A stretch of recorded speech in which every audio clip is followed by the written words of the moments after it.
চট্টগ্রাম বন্দর নিয়ে দেশের রাজনৈতিক অঙ্গনে কার্যত দুটি ধারা বইছে।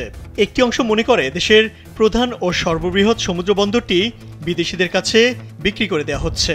আরেকটি অংশ মনে করে দেশের অর্থনৈতিক উন্নয়নে চট্টগ্রাম বন্দর আধুনিকায়নের কোনো বিকল্প নেই। প্রয়োজনে বিদেশি বড় প্রতিষ্ঠানের হাতে এই বন্দরের দায়িত্বভার তুলে দেওয়া হোক। প্রশ্ন হলো, আসলে কি হচ্ছে চট্টগ্রাম বন্দর নিয়ে? সংস্কার নাকি বিদেশিদের হাতে তুলে দেওয়া হচ্ছে দেশের সামুদ্রিক এই প্রবেশদ্বারকে? দেশের অর্থনৈতিক উন্নয়ন ও বিদেশি বিনিয়োগ আকর্ষণে বর্তমান অন্তর্বর্তীকালীন সরকারের পরিকল্পনা হচ্ছে চট্টগ্রাম বন্দর ও আশপাশের টার্মিনালগুলোর সক্ষমতা 2030 সালের মধ্যে 6 গুণ বৃদ্ধি করা। আর এই সক্ষমতা বাড়াতে দরকার বিশ্বমানের বন্দর পরিচালনাকারী প্রতিষ্ঠান।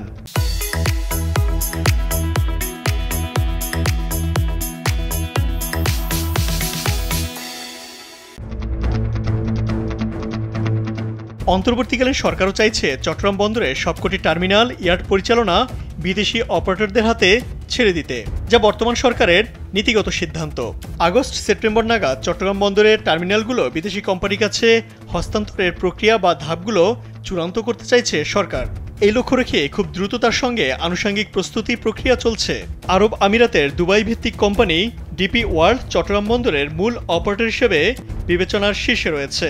তালিকায় আছে পোর্ট অথরিটি অব সিঙ্গাপুর। এছাড়া ডেনমার্কের এপি মিলার এ তালিকায় রয়েছে। বিশ্ববিখ্যাত এই প্রতিষ্ঠানগুলোর সবারই বন্দর পরিচালনার দীর্ঘদিনের অভিজ্ঞতা রয়েছে।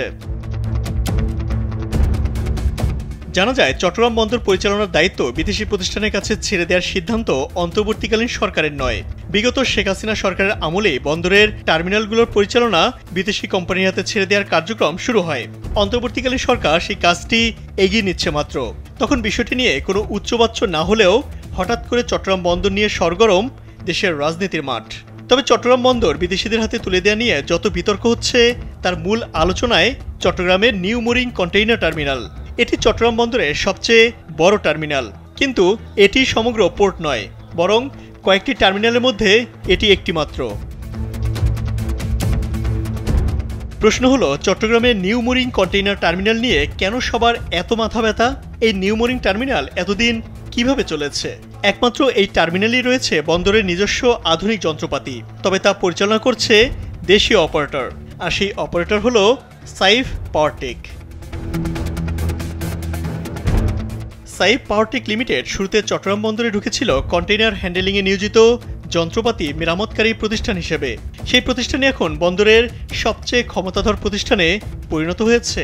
একে একে বাগিয়ে নিয়েছে সিসিটি এবং এনসিটির টার্মিনাল পরিচালনার কাজ।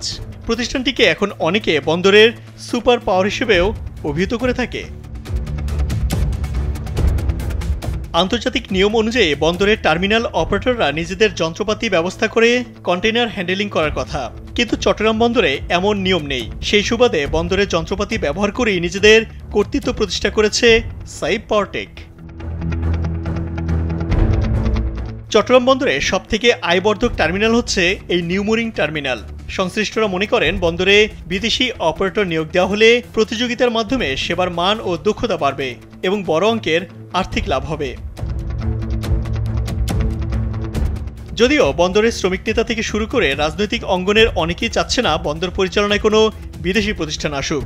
এদিকে প্রধান উপদেষ্টার প্রেস সচিব শফিকুল আলম বলেছেন, চট্টগ্রাম বন্দর সংস্কার দরকার, বন্দর কাউকে দেয়া হচ্ছে না। ইমতিয়াজ আহমেদ, কালবেলা।